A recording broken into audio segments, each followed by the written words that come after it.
રાજકોટ જિલ્લાના ધોરાજીના તુલસી charitable trust દ્વારા મકર સંક્રાંતિના નિમિત્તે બાળકોને વિનામૂલ્યે પતંગ અને બ્લુગલનું વિતરણ કરવામાં આવ્યું। સાથે જ ગૌશાળાઓને આર્થિક સહયોગ આપવામાં આવ્યો। ધોરાજીમાં તુલસી ચેરિટેબલ ટ્રસ્ટના વિવિધ સેવા કરાઈ। ઉત્તરાયણ પર્વ નિમિત્તે ટ્રસ્ટ દ્વારા બાળકોને પતંગ અને બ્યુગલ વિનામૂલ્યે વિતરણ કરવામાં આવ્યું। આ સાથે જીવદયાને પ્રોત્સાહન આપતા 3 ગૌશાળાઓને આર્થિક સહયોગ રૂપે ₹51,000ના ચેક આપવામાં આવ્યા। શ્રી પાંજરાપોળ અને ગૌશાળા, શ્રી કૃષ્ણ ગૌશાળા અને ગોકુલધામ ગૌશાળાને આર્થિક સહયોગ આપવામાં આવ્યો। આ સાથે બાળકોને ચાઇના દોરીનો ઉપયોગ ન કરવા, કપાયેલા પતંગ પાછળ દોડ ન કરવા અને વહેલી સવારે તથા સાંજ સમયે પતંગ ન ઉડાવવાની મહત્વપૂર્ણ સમજ આપવામાં આવી, તેથી પક્ષીઓને ઈજા ન થાય।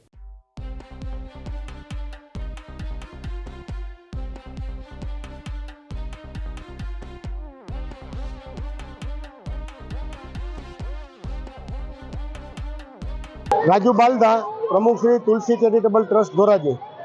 તુલસી ચેરિટેબલ ટ્રસ્ટ દ્વારા દર વર્ષે મકર સંક્રાંતિ દરમિયાન, તેના પૂર્વ દિવસ દરમિયાન નાના નાના બાળકો, ભૂલકાઓને પતંગ વિતરણ કરીએ છીએ અને તેથી આ હિન્દુ તહેવાર બાળકો સારી રીતે ઉજવણી કરી શકે। આ પતંગ દ્વારા બાળકો એક થાય અને હિન્દુ તહેવાર સારી રીતે ઉજવી શકે।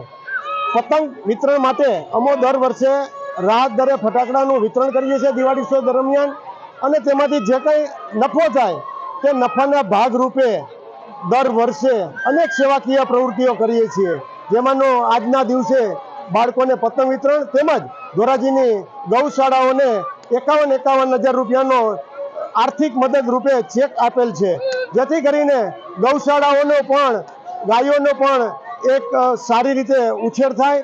આ રીતે અમે તુલસી ચેરિટેબલ ટ્રસ્ટ દ્વારા અનેક સેવાકીય પ્રવૃત્તિઓ કરી રહ્યા છીએ।